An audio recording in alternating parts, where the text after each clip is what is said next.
Class 12th economics chapter number 4 आय का निर्धारण और समष्टि अर्थशास्त्र का वीडियो नंबर 13, जिसमें मैं आपको आज बताऊंगा उपभोग फलन और बचत फलन। उपभोग फलन और बचत फलन के साथ ही साथ आप इसमें पढ़ेंगे, क्या पढ़ेंगे, एपीसी एमपीसी के बारे में, और बचत फलन में पढ़ना है आपको एपीएस और एमपीएस के बारे में। ठीक है ना, पूरा फुल डिटेल मिलेगा। एग्जाम्पल के साथ बने रहिएगा पूरी वीडियो के साथ लास्ट तक, पॉइंट टू पॉइंट समझाऊंगा एग्जाम्पल के साथ। चैनल को सब्सक्राइब नहीं किया है तो कर लीजिए, लाइक कीजिए, शेयर कीजिए, और अपने डाउट्स हो मन में कोई भी स्टडी से रिलेटेड, इकोनॉमिक्स से रिलेटेड, तो मुझे कमेंट बॉक्स में कमेंट कीजिए। सबसे पहला पॉइंट है उपभोग फलन। उपभोग फलन को समझने से पहले आपको समझना होगा उपभोग के बारे में, कंजप्शन के बारे में। क्या होता है उपभोग? जो कुछ भी हम वस्तु और सेवाओं को खरीदने पर व्यय करते हैं, यानी कि जो हमारी इनकम होती है, उस इनकम को जब हम वस्तु और सेवाओं को खरीदने पर व्यय करते हैं, उसे उपभोग कहा जाता है। अब उपभोग के बाद हमें उपभोग फलन पड़ता है, क्योंकि हम अपने आय का भाग खर्च करते हैं। तो आय का वह भाग जो खर्च हो जाता है व्यय कहलाता है। तो ऐसे में आय और उपभोग के बीच में जो प्रत्यक्ष या फलनात्मक संबंध होता है, उसी को उपभोग फलन कहते हैं। ठीक है ना, दोनों के बीच में रिलेशन को बताता है उपभोग फलन की। दोनों में क्या रिलेशन का मतलब ये है, आय में वृद्धि होती है तो उपभोग में वृद्धि होगी, आय में कमी होती है तो उपभोग में भी कमी होगी। प्रोफेसर कीन्स ने कहा था कि किसी भी अर्थव्यवस्था में कुल उपभोग मुख्य रूप से आय पर निर्भर करता है। ये प्रोफेसर कीन्स का ही कॉन्सेप्ट है, और उन्होंने कॉन्सेप्ट को शॉर्टकट में बताया था कि उपभोग आय का फलन है। That means C equal to F bracket Y. अब उपभोग फलन को प्रोफेसर कीन्स ने उपभोग प्रवृत्ति के रूप में जो है परिभाषित किया है।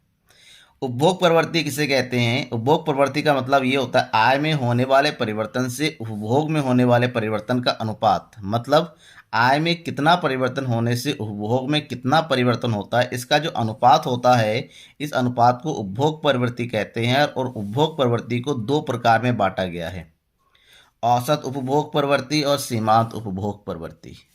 सबसे पहले औसत उपभोग प्रवृत्ति को पढ़ लेते हैं, जिसको बोलते हैं average propensity to consume, shortcut में बोला जाता है एपीसी। ठीक है ना। औसत उपभोग प्रवृत्ति क्या है? कुल उपभोग का कुल आय के साथ अनुपात। सीधा सा संबंध है, जो कुल उपभोग आपने किया है उसका कुल आय के साथ जो भी जो है रेशियो निकल के आएगा, उस रेशियो को औसत उपभोग प्रवृत्ति की केवल इतना बताता है कि आपने आय का कितना भाग खर्च कर दिया है। दैट मीन्स औसत उपभोग प्रवृत्ति इक्वल टू हो जाएगा कुल उपभोग डिवाइडेड बाय कुल आय। That means APC equal to C by Y. C को उपभोग कहते हैं और वाई को आय कहते हैं। ठीक है ना। एक एग्जाम्पल के साथ बताता हूँ। जैसे यदि आय स्तर 150 करोड़ है, जिसमें से 100 करोड़ रुपए खर्च हो जाते हैं, यानी कि व्यय होते हैं, यानी कि उपभोग होता है, तो एपीसी क्या होगी? सिंपल सा कॉन्सेप्ट है, इसको आपको भी नहीं बताया कि आय कितना है, 150 करोड़ है, और व्यय कितना है, 100 करोड़। तो हमें पूछा गया है कि औसत उपभोग प्रवृत्ति यानी कि एपीसी कितना होगा, और फार्मूला क्या होता है, सी बाई बॉय। दैट मीन्स सी है 100 और बॉय कितना है, 150। अब कैलकुलेट कीजिए तो कितना आ जाएगा यहाँ पर। तो देखिए, अगर कैलकुलेट करते हैं 100 बाई 150, 0 से 0 कट गया, 5 टू द 10, 5 3 ज़ा 15। दैट मीन्स पॉइंट लगाया, 3 6 ज़ा 18, 3 6 ज़ा 18, अप्रॉक्स आ जाएगा इतना 0.66। ठीक है ना। ये हमारा औसत उपभोग प्रवृत्ति होगा। औसत उपभोग प्रवृत्ति के बाद नेक्स्ट जो पॉइंट है, सीमांत उपभोग प्रवृत्ति। सीमांत यानी कि marginal propensity to consume, shortcut में लिखा जाता है एमपीसी। अब सीमांत उपभोग प्रवृत्ति औसत उपभोग प्रवृत्ति के बाद का कॉन्सेप्ट है। औसत उपभोग प्रवृत्ति में केवल डायरेक्टली हमने रिलेशन पढ़ा था, किसके बीच में, अनुपात पढ़ा था, आय और उपभोग के बीच में। अब यहाँ पर कुल उपभोग स्तर में परिवर्तन का कुल आय में परिवर्तन से अनुपात। कुल आय में परिवर्तन होने से कुल उपभोग में कितना परिवर्तन होता है, इसके अनुपात को सीमांत उपभोग प्रवृत्ति यानी कि एमपीसी कहते हैं। शॉर्टकट में हम समझे जो है कि सीमांत उपभोग प्रवृत्ति बराबर हो जाता है उपभोग में परिवर्तन बटे आय में परिवर्तन। That means delta C by delta Y. यहाँ पर डेल्टा का मतलब होता है परिवर्तन, कितना परिवर्तन हो रहा है। ठीक है ना, पहले कितना था, अब कितना हुआ, दोनों के बीच में अंतर। एग्जाम्पल के साथ समझिए। यदि आय रुपए 200 करोड़ से बढ़कर 400 करोड़ हो जाए और उपभोग 160 करोड़ से बढ़कर 240 करोड़ हो जाए तो सीमांत उपभोग प्रवृत्ति क्या होगी? सबसे पहले आय में परिवर्तन निकालेंगे, यानी कि डेल्टा वाई। 200 से बढ़ के 400 हो गया, दैट मीन्स 400 माइनस 200, तो कितना हुआ परिवर्तन? 200। अब निकालेंगे डेल्टा सी। 160 से बढ़कर कितना हो गया? 240, यानी कि 240 माइनस 160, तो 240 में से 160 घटाएंगे तो कितना आ जाएगा? 80। हमें निकालना है एमपीसी, और एमपीसी का फार्मूला हो जाएगा MPC equal to delta C by delta Y, that means 80/200।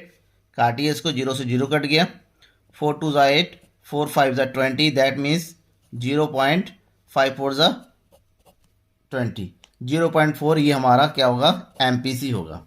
अब हमने दोनों कॉन्सेप्ट पढ़ लिया, एपीसी और एमपीसी का। अब नेक्स्ट कॉन्सेप्ट हमें पढ़ना है, नेक्स्ट पॉइंट, बचत फलन। जिस प्रकार से उपभोग फलन पढ़ा था, सेम वैसे बचत फलन है। आय का सबसे पहले बचत को पढ़ लेते हैं। बचत क्या है?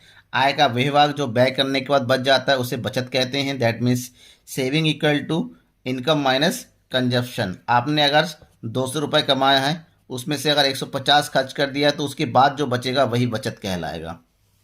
बचत फलन, ठीक है ना, आय और बचत के बीच के जो संबंध होता है उसको बचत फलन कहते हैं। प्रोफेसर कीन्स ने कहा था S equal to F bracket Y, यानी कि बचत आय का फलन है। बचत आय पर निर्भर करता है। आय जब बढ़ेगी तो बचत बढ़ेगा, आय घटेगी तो बचत भी घटेगी, ठीक है ना। अब हमें पढ़ना है बचत प्रवृत्ति के बारे में। जैसा कि उपभोग प्रवृत्ति के बारे में बताता, बचत प्रवृत्ति बिल्कुल सेम है। आय में परिवर्तन और बचत में परिवर्तन, ठीक है ना, आय में परिवर्तन और बचत में परिवर्तन का संबंध बचत प्रवृत्ति कहलाता है। और बचत प्रवृत्ति के भी दो प्रकार है, औसत बचत प्रवृत्ति और सीमांत बचत प्रवृत्ति। सबसे पहले औसत बचत प्रवृत्ति को पढ़ लेते हैं। Average propensity to save, that is APC, sorry APS, लिखने में गलती हो गई है, एपीएस। तो यहाँ पर एपीएस क्या होता है? बचत और आय के बीच का अनुपात होता है। दैट मीन्स औसत बचत प्रवृत्ति बराबर बचत बट्टे आय, यानी कि APS equal to S by Y. S क्या है? बचत, और वाई क्या है? आई। जैसे अगर इनकम 100 करोड़ है और बचत 50 करोड़ है तो एपीएस क्या होगी? तो डायरेक्ट निकालिए, APS equal to S upon Y, that means 50/100। तो कैलकुलेट करिए, ये आ जाएगा 0.5, ठीक है ना। हमें औसत बचत प्रवृत्ति मिल गया।